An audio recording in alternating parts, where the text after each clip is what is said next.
নমস্কার বন্ধুরা, কেমন আছো সবাই? আজকে চলে গিয়েছিলাম সাতবাড়ি। সাতবাড়িটা আর কোথাও না, আমার নমার বৌমার স্বাদ। এই হচ্ছে আমার নমার বৌমা, আর ওইটা হচ্ছে ওর বোন, আর এটা হচ্ছে ওর মা। ওর বোন হাই করে দিল। তো চলো দেখি, ও খেতে বসছে সবে মাত্র। এই হচ্ছে আমার ঠাম্মা। এত ঘরের ভিতরে ভিড় তো, তাই ঢুকতে পারিনি। সোনাই আমাকে সকাল থেকে এত বিরক্ত করছিল যে আমি ঠিকঠাক মতো সাজতেও পারিনি, কোনো রকমের শাড়িটা পরে চলে গেছিলাম।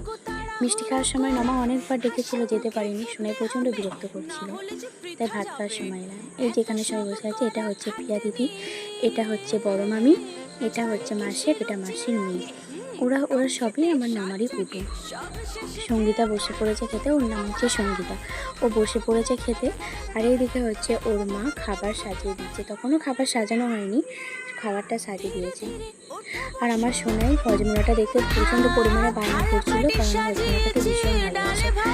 তাই একটুখানি দাঁড়িয়ে থেকে ওকে দেখে নিয়ে সোনাইকে নিয়ে বাইরে চলে এলাম।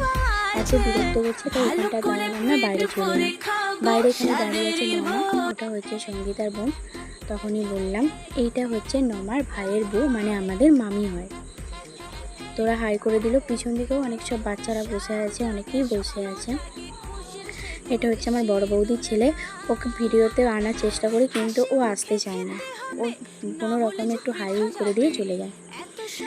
তো আজকে আমাদের খাওয়ানো হবে উপরে, বৃষ্টির দিনে তো, তাই কোনো প্যান্ডেল করেনি। আর ছাদেও ব্যবস্থা করেনি। ওদের দুটো ঘর আছে এখানে, তো ঘরের মধ্যে যেহেতু আসবাবপত্র কিছু এখনও রাখা হয়নি, তো ঘরটা ফাঁকা ছিল বলে নবাব ঘরে খাওয়াতে বসে দিয়েছিল। কয়েকজন খেতেও বসে গেছেন। এ বেচারা মুখ তুলবে না, একে জোর জাবস্তি মুখ তুলিয়ে দেখাচ্ছে।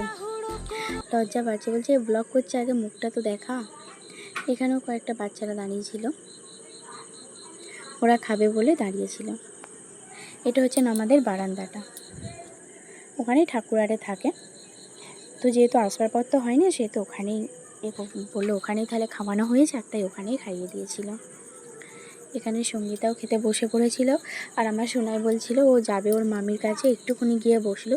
ও কিছু খাবে না, কেন ও খেয়ে দিয়ে তারপরে ওর মামির কাছে দেখা করতে গিয়েছিল। ও এমনিই বসেছিল, তারপর ওকে নিয়ে চলে এলাম বাইরেটা। এইটা হচ্ছে আমার নজেটু, খুবই ব্যস্ত। তো ওখান থেকে বেরিয়ে ও আর ওর মাসি চলে এলো ফুচকা খেতে। দুজন মিলে দাঁড়িয়ে পড়লে ফুচকা খেতে। দুজনে কত ফুচকা খাবে তার নেই ঠিক। তার আগে আমার সোনাই দুটো ফুচকা খাইনি, নষ্ট করেছে। তাই ফুচকলে বলে, তুই তো ফুচকাই খাই না, নষ্ট করলে আবার এসেছিস। এই হচ্ছে আমার ভাই, অনেক কষ্টকে জোগাড় করেছি, বলেছি একটুখানি দাঁড়া, কোনো রকমে হাই দিয়ে চলে গেল। চলে এলাম খাবার টেবিলে। তো খাবার টেবিলে দেখতেই পাচ্ছো, আলু ভাজা, লবণ আর লেবু পড়ে গেছে। দিয়ে দিল ভাত, হয়েছিল সবজি, ডাল আর একটা শাক চচ্চড়ি। এগুলো করতে পারলাম। যেটা করতে পারিনি ভিডিও, সেটা হচ্ছে পটল চিংড়ি ছিল, মাছ ছিল, চাটনি, পাঁপড়, মিষ্টি, পায়েস, আইসক্রিম, এগুলো করতে পারিনি। চলো টাটা, দেখা হচ্ছে নেক্সট কোনো ব্লগে।